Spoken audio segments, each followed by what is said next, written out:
शान की परफॉर्मेंस में देखिए, बाबर अपने नंबर पे खेल रहे हैं, साइम अपने नंबर पे खेल रहे हैं, शान अपने नंबर पे नहीं खेल रहे हैं। शान को ये एक थोड़ा सा एडवांटेज जो है वो ज़रूर दिया जाएगा अगर आप समझते हैं कि शान अपने नंबर पर नहीं खेले। लेकिन बात ये है कि मैच तो आपको मिला रना बॉल, अब आप चाहे किसी भी नंबर पे आएँ, ये तो थोड़ा सा होता है। लेकिन शान के साथ थोड़ी सी ऐसा लग रहा है कि जो मैनेजमेंट है कराची किंग्स की वो इस वक्त फॉरनर्स के साथ ज़्यादा चल रही है। डेविड वार्नर हो गए या फिर रवि बोपारा हो गए, और मेरे ख्याल है शान मसूद शायद इस वक्त उस मैनेजमेंट में प्रॉपर एडजस्ट नहीं हो पा रहे। देखें, बात यह है कि नसीम, शान को चांस तो मिल रहा है, अब ये तीसरे चौथे या पांचवें नंबर पे आ रहे हैं, मगर उनकी जो वारी आई है चौथे या पांचवें, मगर वो जब उनकी जो टर्न आई है, बैटिंग का जो नंबर था उसमें उन्हें रन्स करने चाहिए थे।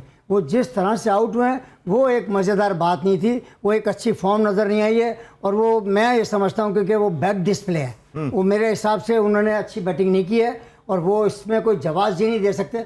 वो एक अलग है, एक इशू बनाता है आदमी कि मैं ओपनर नहीं हूँ, ओपनर हूँ, मैं नीचे खेल रहा हूँ, वो एक अलग है। मगर उनकी जो बैटिंग मैंने देखी है वो मैं थोड़ा सा डिसअपॉइंट हुआ हूँ, उन्होंने इतनी अच्छी बैटिंग नहीं की।